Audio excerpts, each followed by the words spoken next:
Okay. Good evening, everyone. Trust we are doing great today. Please give me a minute to try to clean my camera.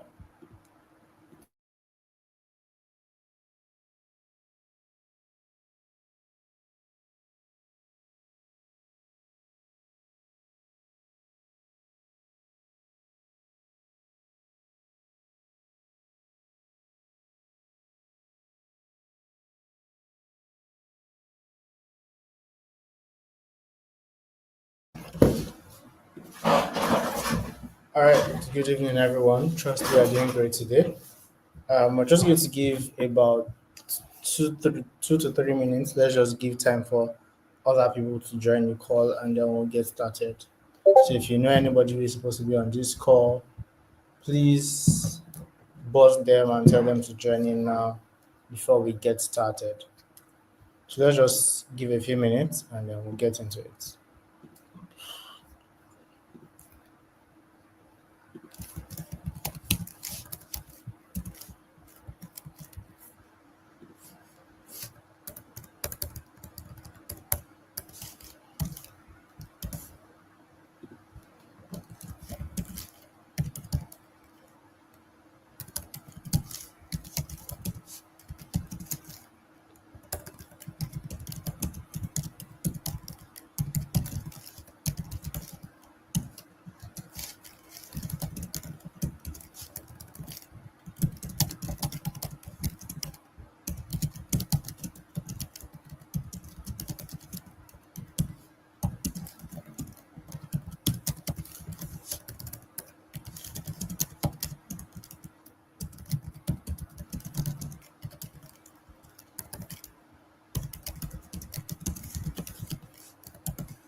Okay, people joining. Okay, we have 6 people.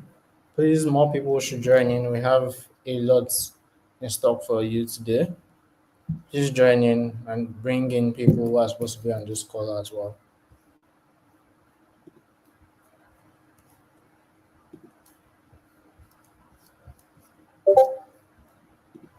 So anyone you know who is supposed to be on this call, please bring them in so that we can start off soon.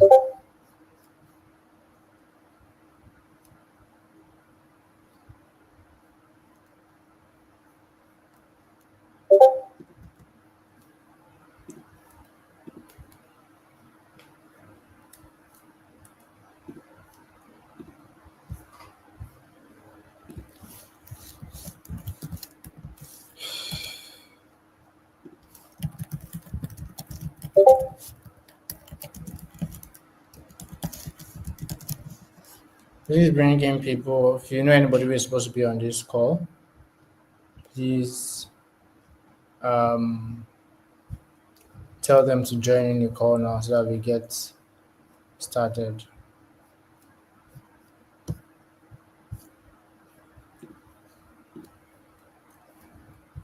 Okay, once we hit 10 people, we'll get started. Okay, how can you do that? You could send them, depending on where you're joining from, you could send them a live link. So you can check us out, sorry, my bad. You can check us out on Diary.io on YouTube. I'm going to try to paste the live link in the chat now for all of you to be able to share. Just give me one moment. Mm,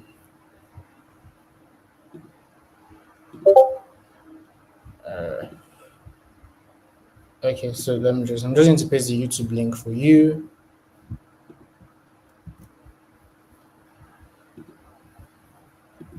Okay, perfect. So you can share with people via this link.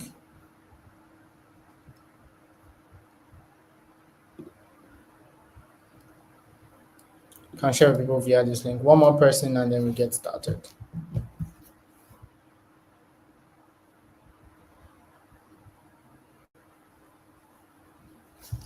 Okay, perfect. So we've hit 10 people and then we're going to get started. So good evening, everyone. Good morning, good night, wherever you're joining us from. My name is Daniel Moran and I am the community manager at Diary.io, which is So basically, I manage the community's operations and everything community related at Dare.io. And today I'm going to be moderating this session. I'm pretty sure that if you've joined this session, you've joined to learn more about cybersecurity and you're eager to learn and you're wondering what the Extends platform might be about. My goal here today is to do two things. One, be your host. Secondly, to talk about extents, right? The entire idea behind this webinar is to talk about what extent is all about and then how you can participate and work on what project Muhammed Awal has for you today. Thank you, and it's nice to meet you too. So, for the first few minutes of this call, I'm going to try to do a walkthrough of what extends all about. I'll do the walkthrough at the beginning of the call, and I'll also do the walkthrough at the end of the call. This is because for some people who might not join in now and might be joining later, they might miss out on the part and then meet the part whereby um, Mohammed is speaking, and then they're wondering how they contribute. So let's start by talking about what extends is, right? So we created Extends. Extends is by Dare.io. So if you're familiar with Dare.io, you should be familiar with Extends. So you should know that Extends is by Dare.io. And why did we build Extends? We built Extends because we understand that a lot of people are learning technical skills lately. But after spending 4 months, 6 months at a boot camp, it doesn't directly mean that they have the skill set or the experience to get a job. Right? So we decided to build Extends to say, hey, we are building a platform for you that can allow you to come work on projects, showcase your skills, and then you can now use that project or your skills to be able to get jobs, right? Because you already have experience, you've already worked on real world projects that can count as experience for you. So I'm going to do like a walkthrough of what the Excel platform is about and then introduce our speaker before we get started. So let's start by talking about what extent are is. So I'm just going to go ahead and share my screen and do a walkthrough of what Extents platform is about. So yeah, please confirm you can see my screen. Confirm you can see my screen. Hi, well, can you confirm you can see my screen? Yes, I can see your screen. All right, perfect. So just wanted to be sure that somebody is seeing my screen. All right, so let's get started.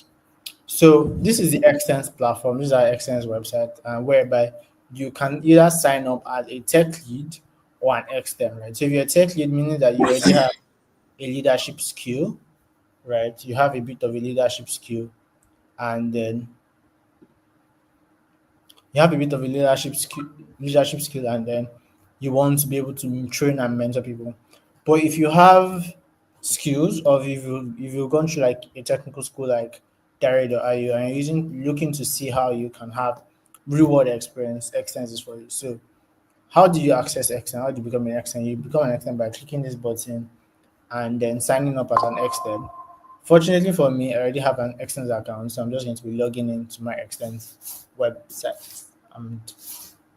And then I'm going to walk you through how the dashboard looks like and all of these things.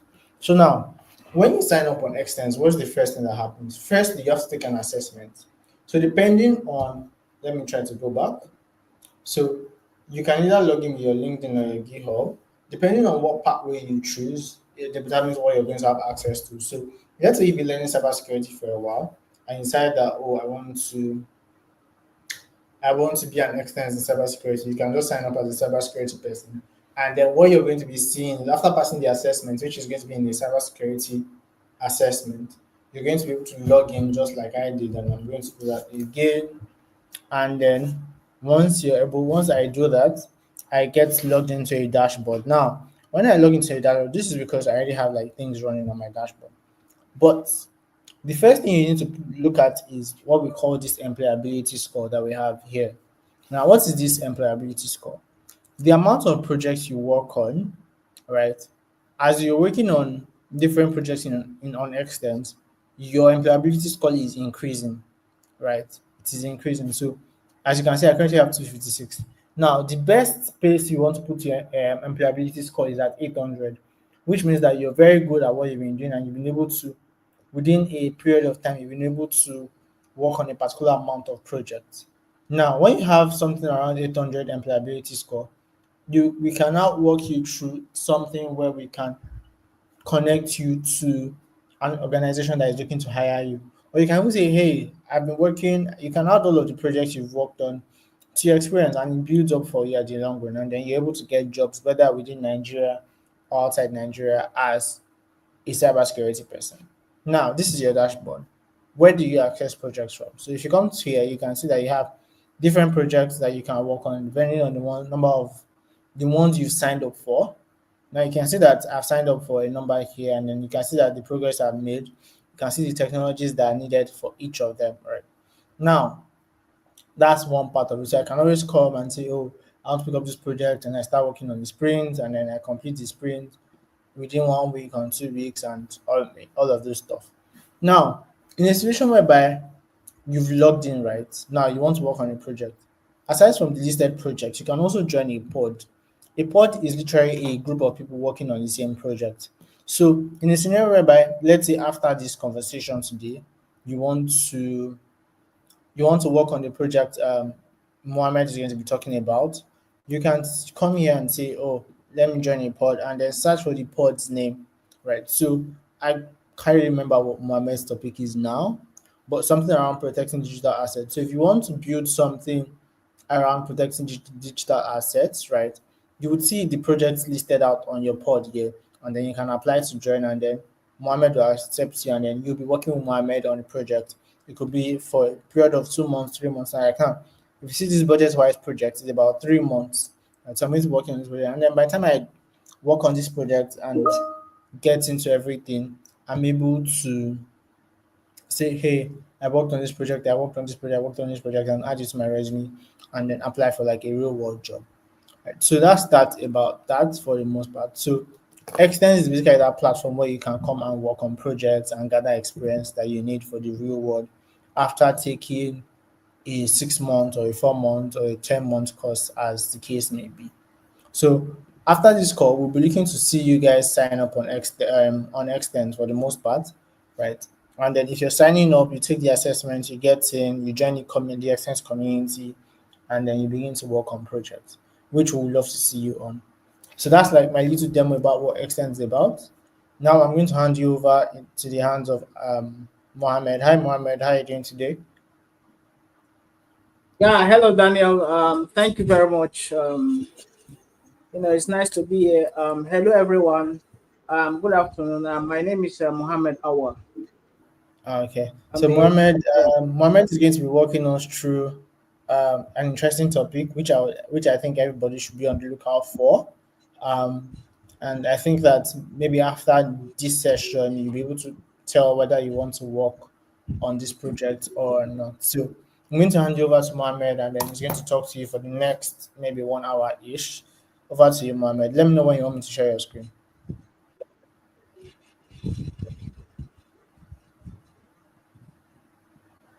Hi, Mohammed. Can you hear me?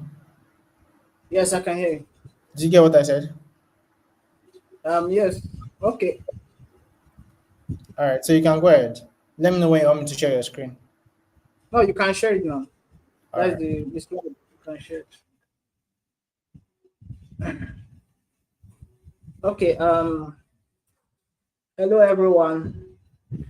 Yeah, welcome to this webinar on the topic protecting your digital assets, the importance of vulnerability scanning and network security assessment. Please, I hope I'm audible. I hope you are hearing me. Please kindly confirm in the chat room if you can hear me. Yes, you are audible. Can you hear me? Yes, you're audible. Can you hear you?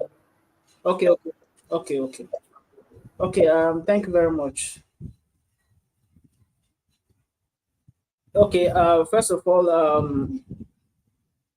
the presentation is not going to take much. I'm going to do it in two parts. First of all, in the first part, I'm going to explain what digital assets are, and what vulnerability scanning is, and network security assessment. And thereafter, I'm going to talk about threats to digital assets, Then I'll dive into recent hacks and cybersecurity attacks. So all this example is just to show that what we are talking about is something that is real and something that happen on daily basis, only that is underreported. Then in the second part of this webinar, I'm going to talk about the project highlights, which is the project that I'll be having on the external platform, which is which is a vulnerability assessment and network security assessment. So I'm going to talk about it. So I will introduce some scanning tools that we'll be using, then best practice for conducting vulnerability assessment and network security assessment. Then I'll also talk about potential opportunities. Then I'll end by talking about possible job role that extends that is presentation is going to that the project is going to prepare extends for. And just like Daniel mentioned about um, as Daniel spoke about during the introduction, he talked about experience. Most manager they will want to hire you maybe with zero experience. So most manager they want to hire prospective employees provided they are able to show some kind of demonstration of some skills. And the way these skills is not something you can just acquire.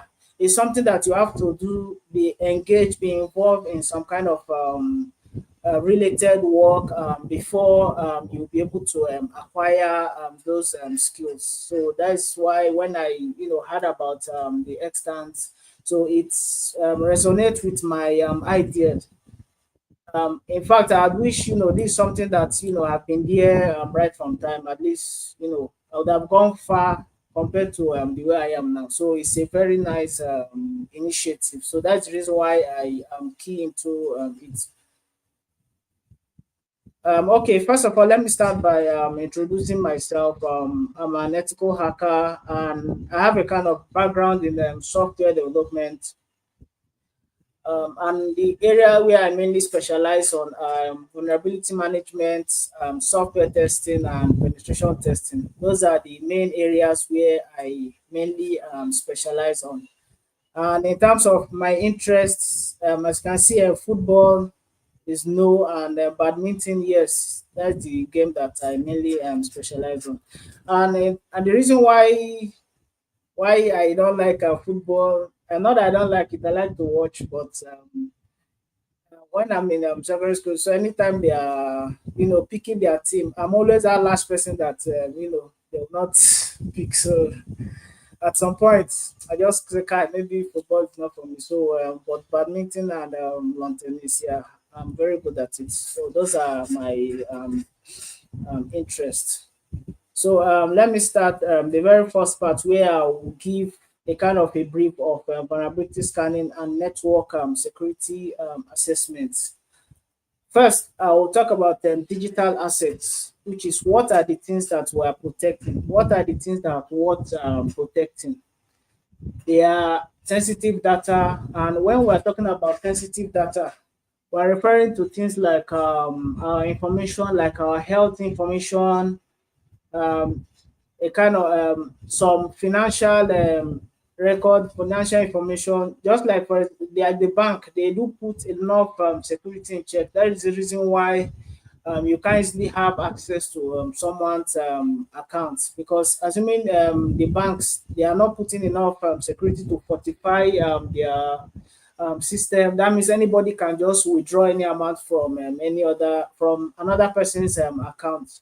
So the financial sector have been a high target in terms of cyber attacks and hacks. This is because a lot of hackers they are going after the money.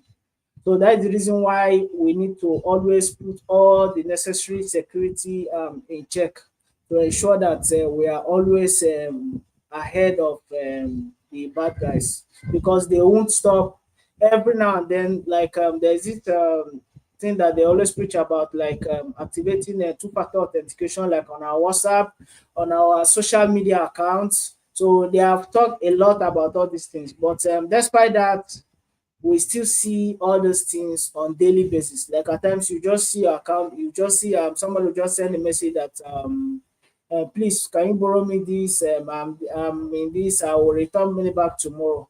If you not call to inquire to ascertain whether really the call is from that person, you will find out that you might have been hacked or something like that. So that is the reason why it's good for us to always verify every information. Then the next digital assets that I want us to look into is intellectual property. Like some companies, organizations that do like research and development, so they need to try by all means put a lot of security measure in place so that all their artifacts, all their codes, all their informations will always remain secure, because if their competitor gets hold of them, they are going to use it and be against them and ahead of them.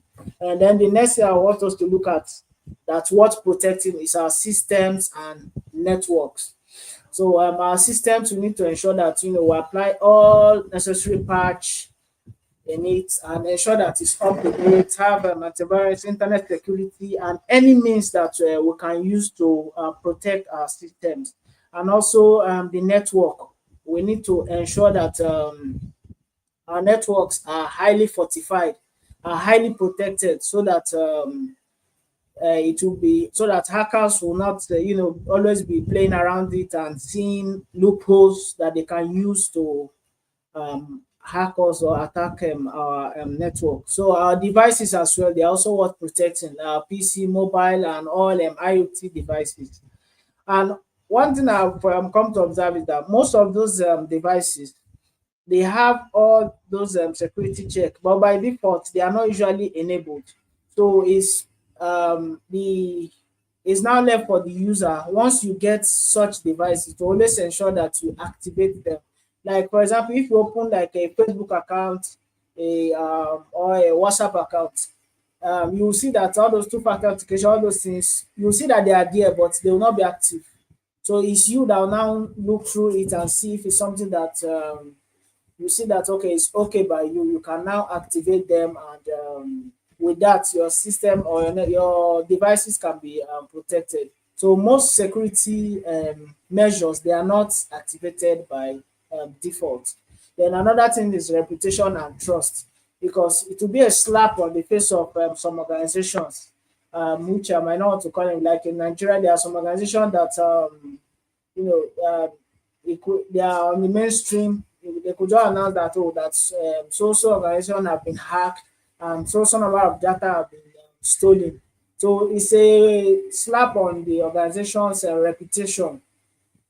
So that's the reason why they need to always ensure that all those things are protected from cyber attack, from hacks, and all these things. So that is where this project comes in the sense that it will protect, it will prepare intern in terms of gaining all the necessary knowledge of protecting networks from threats and cyber attack.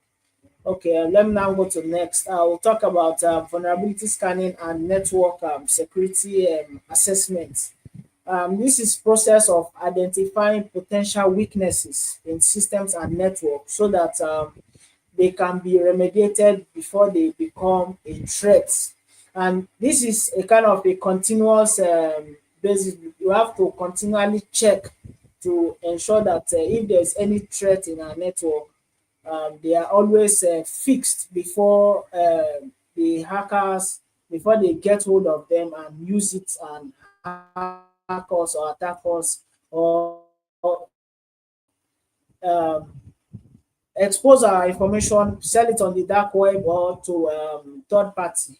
So we won't want that to happen. So continually, we have to always be conducting vulnerability scanning and network security assessments.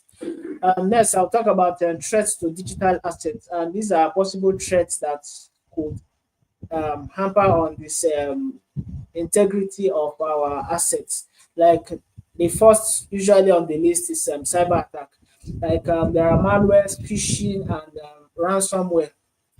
So all these attacks, an organization need to always ensure that they put all the appropriate measures so that the all the information, all the data, all the resources that they have, they will always be free from attack. Like the case of ransomware. Imagine where maybe an organization, someone just went to download maybe a file that contain maybe some kind of a malicious code or something like that, and he now run it on the network, and through there a hacker on the other end is able to have access, is able to mess up with the computer network. So it will be very bad. So that's the reason why they need to always put all the necessary measures to prevent against those attacks. Another is data breach, and this happens a lot on on daily basis.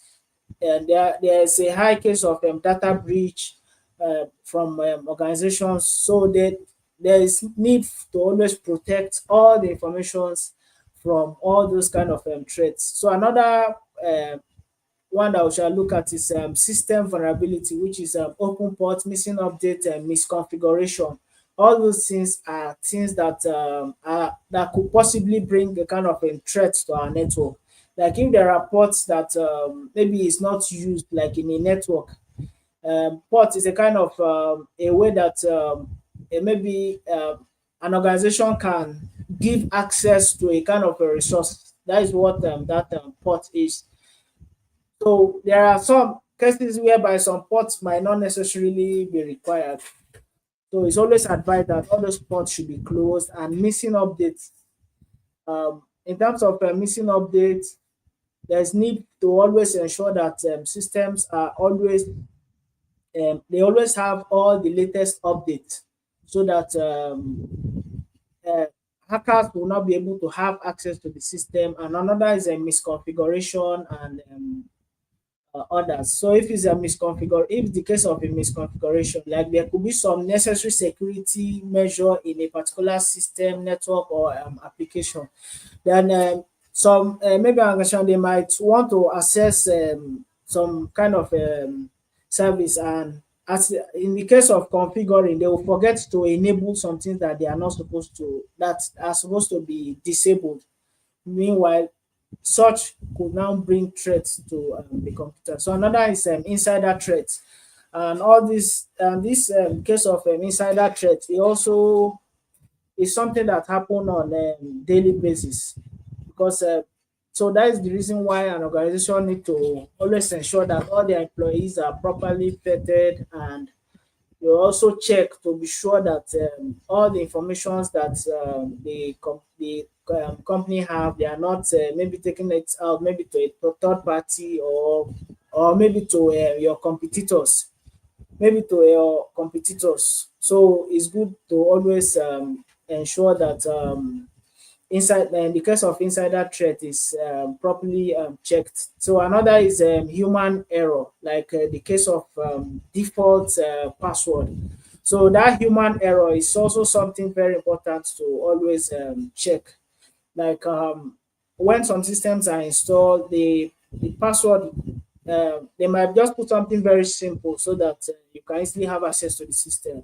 So after looking at the password, is now left for you to ensure that okay, it changes from that default password, so that person cannot even have access to the system, maybe to something complex. And when using password, it's advised to use some mixture of numbers, characters, and symbols, and some other things that will be very hard to detect, or use passphrase. So the next thing that we shall be looking at is recent hacks and cyber attack. And the first one that on the list is Ascension health cyber attack, which led to seizure of information of over 437,000 patients. So this hack is a very it was on the mainstream when it happened. And health information, is something very sensitive that every health organization, they need to put, so that all their information will be highly secure from cyber attack. So another one that I want us to look at is the Dell data breach that happened in May 2024 on customers portal. So when the hack happened, so they inform their customer that so breach happened. Then the next is Disney data breach. That's in July 2024. So during the hack, over 1.2 terabytes of data was stolen.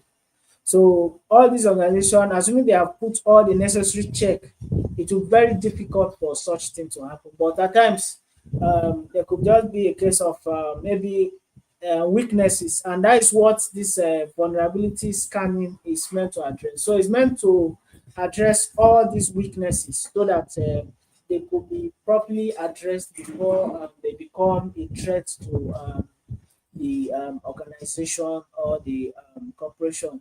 Then another one that we shall look at is move it transfer software. Over 2,500 organizational information was also lost in that attack. And the next is solar wind that happened in 2020. So apart from this, there are still a lot of hacks that happen. In fact, I think recently there is one that involved Bybit exchange, that is this cryptocurrency organization that involved Bybit, that some Ethereum was stolen from the Bybit account. So most organizations so this now call for most organizations to ensure that they put all the necessary security check in place to look out for all these threats. So this will now take me to the second part of the brief that we. So in this brief, I'll be talking about the project on the external platform, which is and the topic for the of the project is vulnerability scanning and network security assessment. So this is like the backbone of most. This is like the backbone of most cyber. Anyone that want to venture into cyber, they will need to have a knowledge of this vulnerability scanning and network security assessment. And what inspired me of coming up with this particular topic is when I've looked at the relevance, the importance, because a lot of organizations they need maybe someone that is skilled on areas of protecting their networks, their system, their infrastructure from cyber threats and attacks. So that is what really inspired me in terms of coming up with this topic, project vulnerability scanning and network security assessment on the extant platform. And the prerequisite in terms of the necessary knowledge that the extents will need to have is first of all they need to be they need to be familiar with basic Linux command. And when I say basic Linux command, I'm not looking at something that will be so deep, like not something deep, maybe something like copying a file, moving a file, just all these basic Linux command that you can easily get. And even if they don't even have idea of it, it's something that I can maybe come up with just a few tutorials just for them to brush up. But provided they have interest in tech, they'll be able to put through. And also basic networking.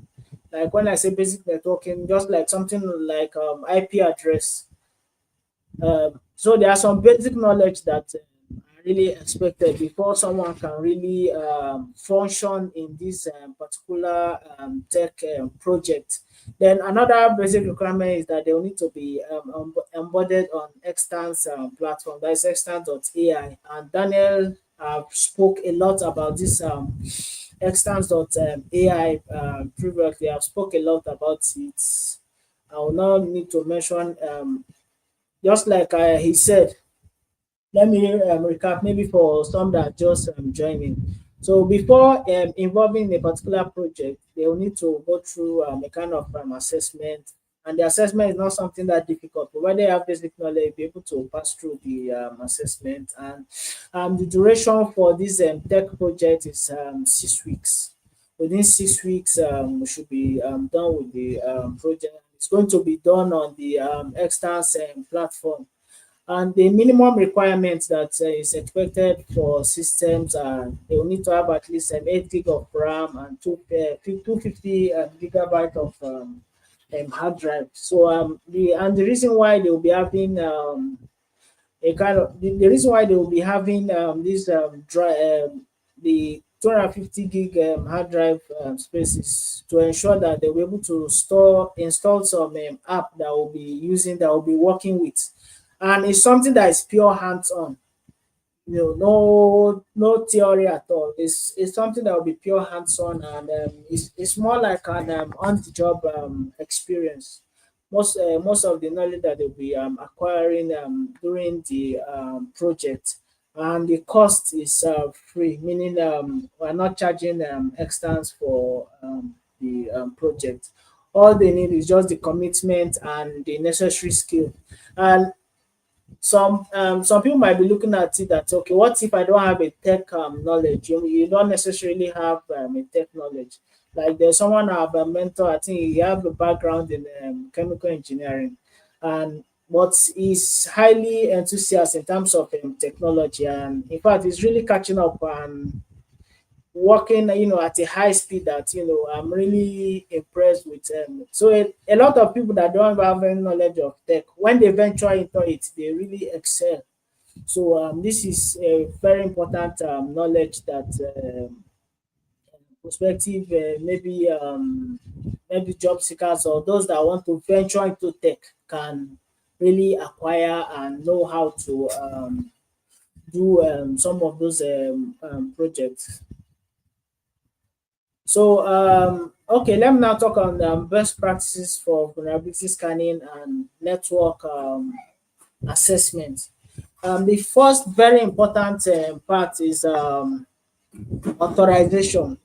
And this authorization, it means that before you can conduct security assessments or any assessment on an organization network, you need to ensure that you acquire the necessary permission. And it's usually advisable that it should be in written so that if he will not be able to deny it, that okay, he didn't grant you permission to carry out such assessment.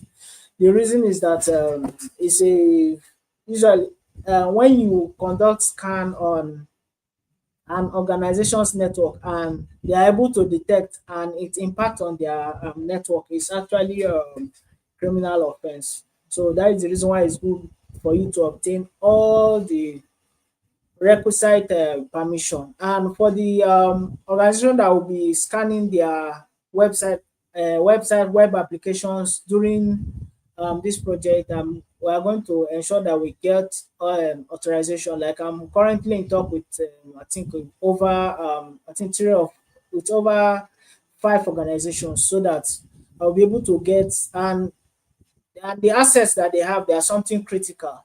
So what they will just do is at the end of they will create a kind of a they will not put the applications on their live server. They might just put it in a test environment so that I'll now ask the instant after we have gone through some drill, then they will now on their own they will now conduct scan on those assets to see if there is any threat, and if there's any threat they come up with reports of how they could be remediated.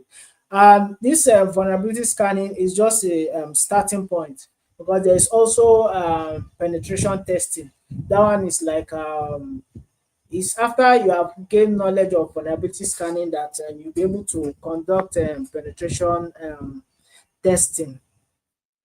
And because and the difference why there is difference between the vulnerability scanning and penetration testing. So the difference is that if it's the case of vulnerability scanning, you will try by all means to point out all the possible threats using some tools, and also if you are very fast, you'll be able to conduct all those assessments using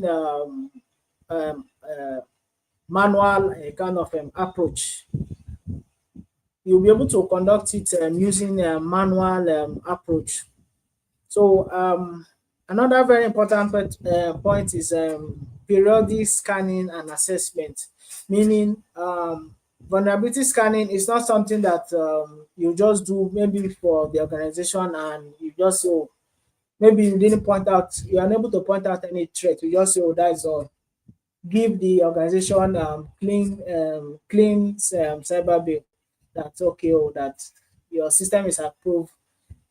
Yeah, for the fact that you are not able to detect any threat today doesn't mean you won't be able to detect tomorrow. So it's something that depend on the criticality of the information that the organization have. It's something that usually conducted on periodic basis, let's say monthly, weekly, or quarterly. If it's annually it's not usually advised to conduct vulnerability scan annually. It's not advised to conduct annually. Let's say monthly or quarterly is recommended, depending on the assets that the organization have. So there's need to be conducting it periodically to see if there's any threats. So another thing is prioritizing vulnerabilities. Like for example, if you conduct assessments, let's say on 5 different assets, all the threats that you discover, there there's need for them to be classified. Like some could be critical, it could be high, it could be low, and it could be medium, and it could just be for informational sake.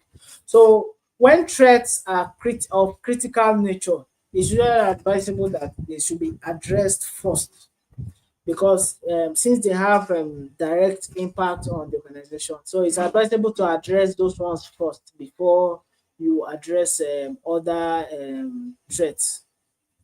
Then after that, maybe the ones that are of high priority. So the people that will be partaking in this project, they will understand all these things in detail and know when and how to prioritize vulnerabilities that is discovered as a result of maybe scan or assessment. So another thing is implementing security controls. So most organizations, um, they don't implement security controls. So there's need to always implement appropriate security controls. So, but after you have conducted the assessment, so that's when you will now recommend maybe some gaps that you discover, maybe some security control that you feel that is not implemented. So you will now advise on how they could be implemented, and also guide on see how they'll be able to implement those things to ensure that they are highly secure.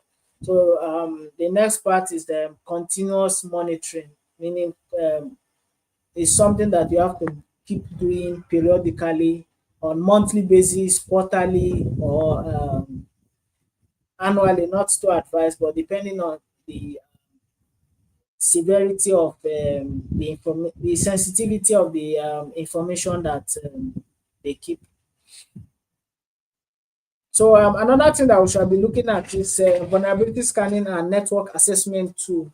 So these are the tools that automated tools that are used in conducting assessment. So, but in this slide, I listed a few tools. So the first is the Kali Linux.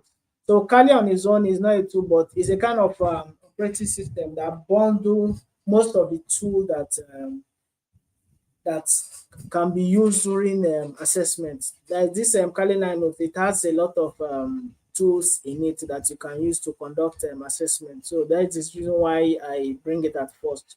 So prospective interns will be required to download this Kali Linux, and also uh, have update some of the tools that are in it, so that they'll be able to really partake in the project effectively and gain and make the very best use of it. So in fact, the reason why the I said it earlier that you will need basic knowledge of Linux operating system is because of the Kali Linux. Because the Kali Linux was the Kali operating system is entirely built on Linux. Is built on Linux operating system. So they will need some kind of knowledge of Linux to be able to work with it. So the next tool that we shall look at is OpenVAS, that is Open Vulnerability Assessment Scanner. So this tool is also very important in conducting vulnerability assessment. So they will be shown how to use this tool, and also after using the tool, the result that it generates, because most of the result they are usually they are highly technical, so you now need to break it down based on the language of the organization. So based on the tech level of the management, so that they will be able to understand how to implement um, some of your recommendation. Because if it's highly technical, that means they will still have to call you to come and interpret it to them. And in fact, they might even see it and they might not even interested. Like let me give an example. Like there's one organization that we have once conduct assessment for. So when we came up with all the recommendations and they saw the all the things that we advised to do. So when they saw it, they said, "Ah, wait, are you sure that the hacker will be able to go up to this extent of getting all their informations, their sensitive information?" So that's to tell you how some organizations are very reluctant in terms of conducting vulnerability assessment, or identifying that there are threats in the information that they keep, and hence the need to always protect those information. So OpenVAS is one of the tools that we shall be looking at. Then another tool that we shall look at is OWASP Zap, that is OWASP Z attack proxy. So if time permit, I'll even run this OWASP Zap just to see how, so that we can see the screen and see how it works. So it's a very nice tool as well for vulnerability scanning. So, but one important thing about this tool is that it's not just about the tool, but knowing the methodology of how they work. So, if you are able to understand the principle of how to work, so with that you can use any tool, and they have similar mode of operation. But if you are able to understand the the way a tool operates in terms of the principle behind how a tool work, you can work with any tool. And that's the importance of, that's the difference between someone that really have the knowledge and someone that don't. Because someone that don't, if you give this tool, he might just see it, and he might just see it click click click, and he might not be able to really get the in terms of what the tool is meant to be addressed. Because when you see it, you will just see that okay, it's not just something to scan. When you scan, you're very surprised that you might not see, you might not be able to see anything. And also, there's also a case, something like verifying whatever you see, because some tools they might come up with false positive results. So there's some result that it might come up with, and it might not really be a threat in that network. So that's why it's very important that any tool that you're using, first of all, you should really understand how to use the tool. Then you should also get how to verify, to ascertain that all the threats that you discover, that they are threats that are valid. If not, it will just be a waste of time of your waste of time of you, and also the organization. Then another tool that we shall look at is the Nexus vulnerability scanner. This tool is also a tool that is very important in detecting threats, both in networks and also in web applications and other assets. It's also is a very important tool. And there are some other tools that we shall look at that, that just for the case of for the sake of brevity of this presentation, I might not list them.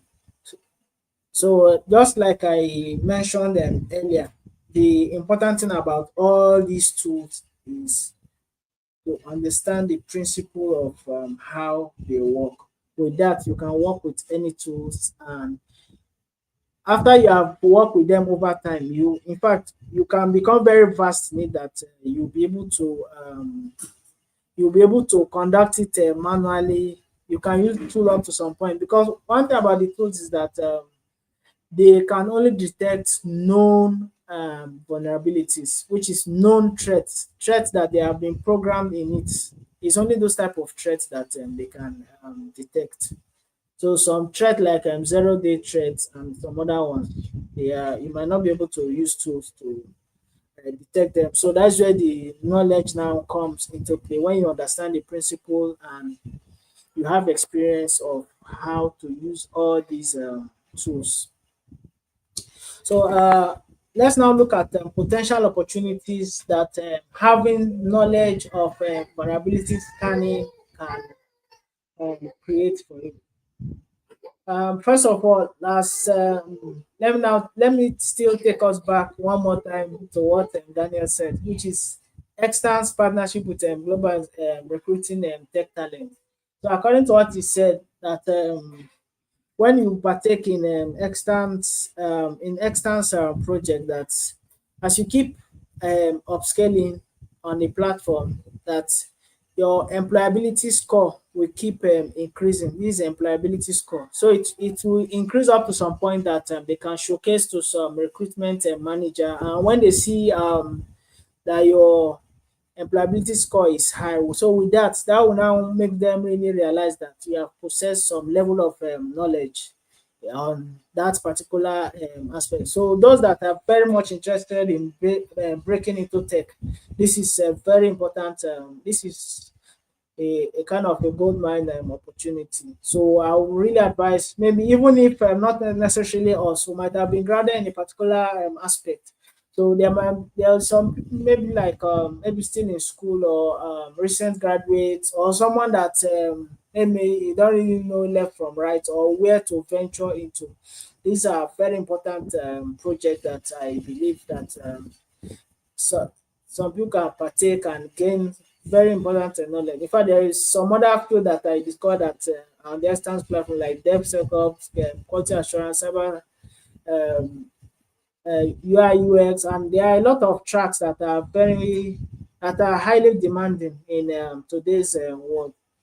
So I really implore us to check them out. Then another opportunity of having all those knowledge is on the in the financial sector. They are in high demand of those that have knowledge of vulnerability scanning and network security assessment. Like I will give us a kind of a homework to try and check what are the checklists of maintaining PCI DSS compliance. That is PCI stands for Payment Card Industry Data Security Standard. So if you check the checklist, which is all the things that they will need to do or put in place to ensure that they are able to maintain their compliance. This vulnerability scanning is one of them, and also network security assessment. So if someone that have knowledge of this area, it won't, it won't be a loss. It won't be a knowledge that you just get and archive or look for download. It's something very important. So if you have someone that you are mentoring in tech, that maybe you see that is you have a curious mind, you have a curious mind in tech, in cybersecurity, is very inquisitive. You can share this project topic for them to enroll, so that they can get the basic knowledge. So another thing is software development. Software dev. So some companies that develop software, like there's a new concept which is the DevSecOps, which is integrating security into development.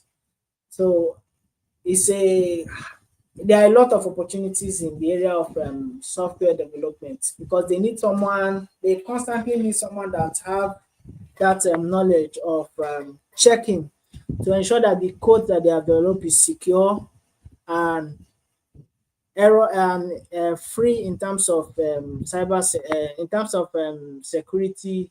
Like there's no threat in it. There's no threat like maybe SQL injection, malicious code, or something that could pose a kind of vulnerability of the application.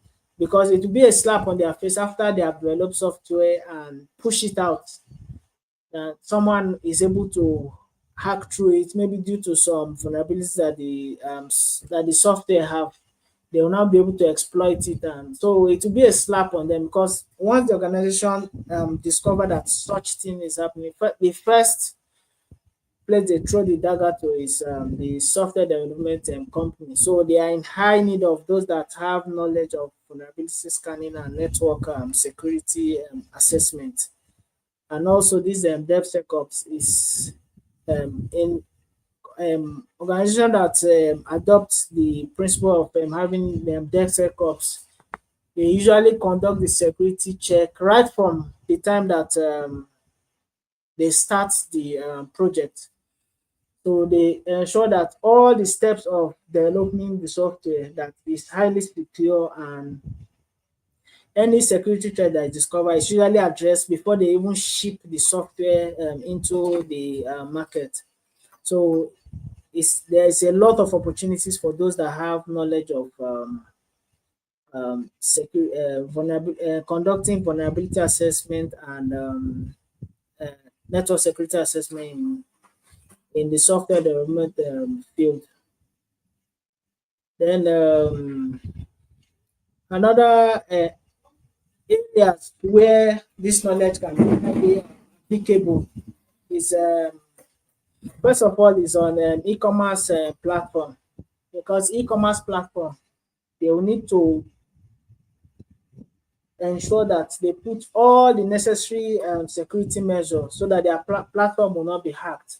Let me give example like Alibaba or AliExpress or Jumia or any e-commerce platform that you know about.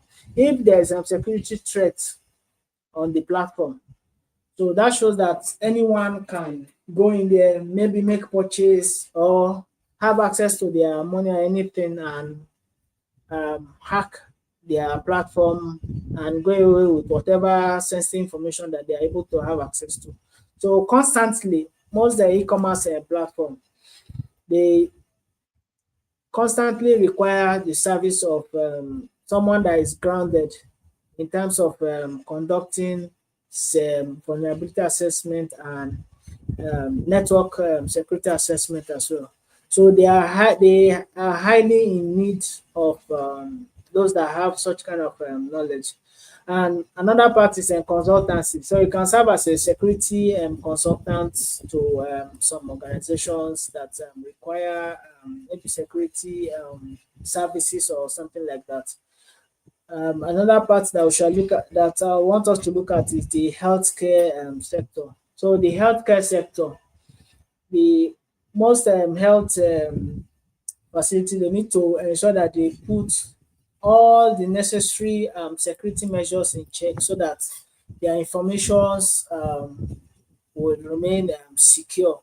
Like as we are moving into digital, with the high adoption of security, in fact, now that AI even get into the story, it now make it more complex than the way it is before. So most health facility, they are adopting electronic health information and system into their operation. So with that, that shows that they will require the service of someone that will constantly be checking to ensure that their system, their platform is highly secure. Daniel, I hope I'm not taking too much time. Don't worry, I will soon round up.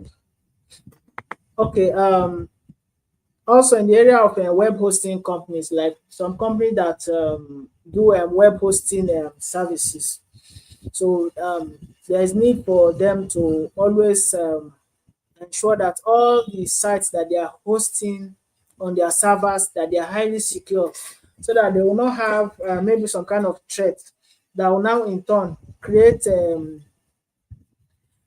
some threats to their own servers. Because if you host um, maybe a kind of a website or a web application in a server, and there is a threat in it, it could have a kind of a ripple effect on the server where the sites are hosted. So that's the reason why most web hosting companies, they are constantly in check. Like those that um, specialize in the hosting website will agree with me that they do get email maybe from their hosting provider.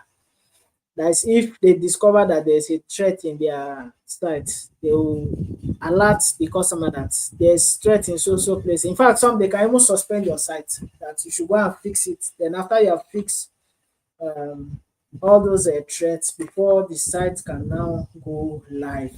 So web hosting companies are in high need of someone that have knowledge, professionals that have knowledge of vulnerability scanning and network security assessment. So the last that I think this should be the last that I'll look at is managed security services provider.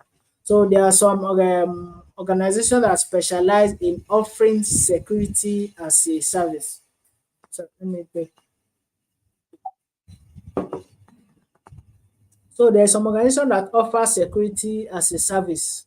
Maybe if a particular organization is not able to invest all the due to how expensive it is to run security in an organization. So they might contact those managed security service provider that offer security as a service. So those are the place, if you have such kind of knowledge, those are the place that you can go into, and the list is exhausting. The list is exhausting. So, but these are just a few that I felt like sharing during this presentation, and we don't have the whole day, so I won't want to really take most of your time. So that's why I just list this few. So possible job roles that possessing such kind of knowledge can prepare the externals for. Number one is cybersecurity analyst. This cybersecurity analyst is one of the backbone of what even makes someone to be a cybersecurity analyst. You need to know how to detect threats, how to know effects that it has on the organization, and also how to remediate them. So this is a kind of a baseline knowledge. Not necessarily all going through this project will not make you a cybersecurity analyst, but at least it will give you the basic foundation knowledge of functioning as a cybersecurity analyst. So another is bug bounty hunters. So there are some specialists that specialize on detecting partaking in a bug bounty program. And when they say bug have to do with a kind of a defect in a application or in a web, either in a web application or a software. So there are some people that specialize in terms of detecting threats in all those software. So they partake in a bug bounty program after they have detected some kind of threat and sent to the organization that is hosting the bug bounty exercise. So they will now be paid, maybe based on the severity of the threat that they are able to discover. So we can check that out to see if it's something that is of interest for us. Another is a red team specialist. So if it's this red team specialist, they focus on offensive cyber security, offensive aspect of cyber security, like conducting like penetration testing and many other parts that are many other aspects of cybersecurity. Then another one is vulnerability assessor. So there are some people that specialize on assessing vulnerability, are known as vulnerability assessor, which is detecting threats. Then I think there is also another one that is a pen tester. I didn't list it. Okay, let me see. I don't know if it's among these list. So pen tester is also another aspect that such kind of project can prepare prospective extents for. Then compliance officer is a high I think in Nigeria there's this NDPR. Then there's also the GDPR, which is those organizations that specialize on ensuring compliance in an organization. So vulnerability scanning, the knowledge of vulnerability scanning is something that they really need to function in all these areas. And there are some more, like I said, the list is exhaustive. There are some more other areas that are not contained in this slide. So another is an incident and responder. Like in an organization, if there are incidents, if there are cybersecurity incidents, there are people that a kind of a first point of contact. So those they are known as an incident responder. So this incident responder, they attend to any security incident first, and after they have so in the course of the operation, they detect the impact, maybe this first of all the threat, then the impact that such threat will have on the organization. So they would and possibly how they can contain it and backup and any other means of ensuring that they continue operation. So those are possible roles that the project that will be taken through the external platform can prepare people for. Thank you. That will be all. Um, Lastly, to wrap up, like as I said, security is something very important and it's something that we need to really take very serious. It's something that we really take very serious, and there are some tips in terms of personal security. I didn't want to bore you people, that's why I didn't include it in this slide. Like enabling two-factor authentication on our accounts, avoiding links to click so that you might not click on any malicious link, avoiding any email that contain link, maybe like a phishing link, and always checking and verifying the genuinity of some sites before accessing them, because there are some sites that you can visit just by accessing. You have you compromise the security of your computer.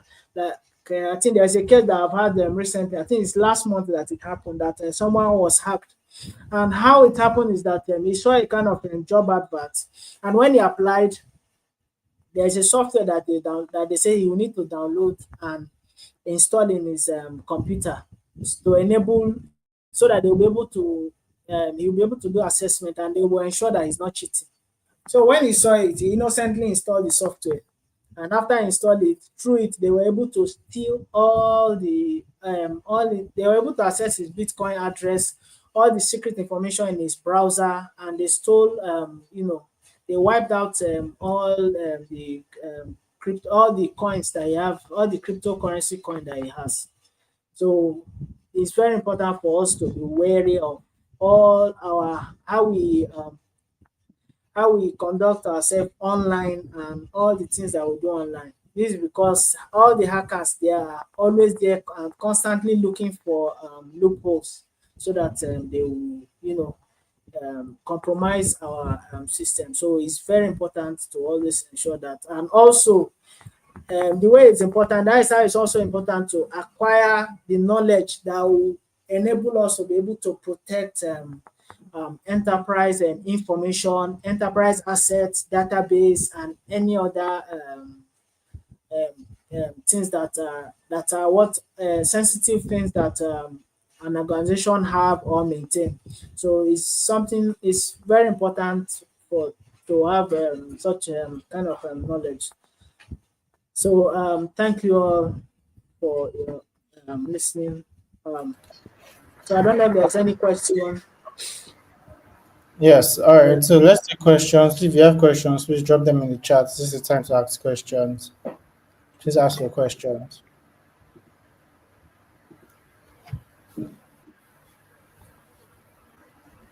Please ask your questions if you have any questions.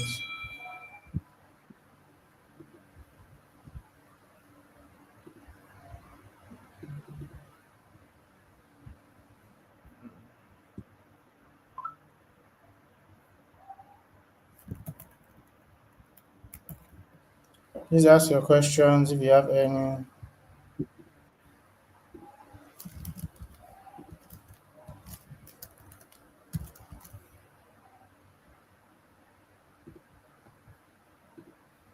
Okay.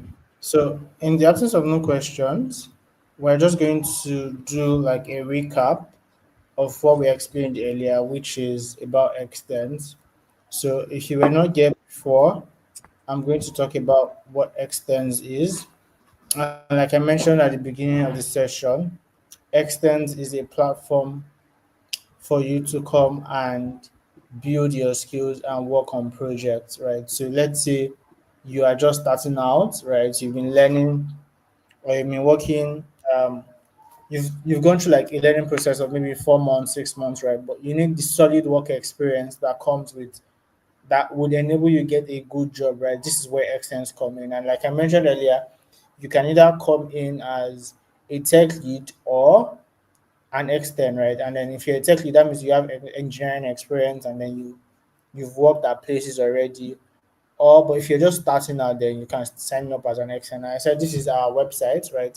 Where you can log in. So I'm just going to give an overview of what the website looks like and then what you should expect. And the first thing I would love to talk about is the employability score, which is the score that determines whether you are eligible for being employed, right? So the goal is for you to increase your employability score to about 800, right? That's like the good score for you to like be able to be employed with. So the goal is for you to come to extends and come and work on projects, right? So let's say you sign up on extends and you come to my project, you can see projects that you can work on, different projects with different technical skills depending on what you signed up for. So, for example, you sign up for cybersecurity, you would pick projects that are cybersecurity related and then you can work on them. And then you have we also have something called a pod, which is like a group of people who are working on the same project. So, for example, let's say you want to work on Mohammed's project now. His project will be listed somewhere here, and then you'll be able to apply to join, and then it will accept you in, and then you work on the project. And you can see that it shows what skill level you need to have. So whether you're intermediate or beginner level, the duration and how long it's going to take, right? So, and when you join, you can begin to work on projects, and then as you complete projects, your employability score begins to increase, and then once it hits the 800 mark, you can now begin to look for jobs and then use these projects you've worked on as an experience your for your job hunt. And we hope that you guys are able to come up on extends, right? So after this call, I want to see people join the extends platform, sign up, join the community, and then we'll take it up from there. So yeah, that's all from my end. I guess we've come to the end of this session. Nobody seems to have any questions. So I'm just going to say thank you, Mohammed, for taking us through this, and then I'm going to also paste the Extend website here, so that anybody who wants to go ahead and check it out can check it out from here. So that's from my end. Thank you very much, Mohammed, and I will see you guys in the next one. all right. Thank you, Daniel.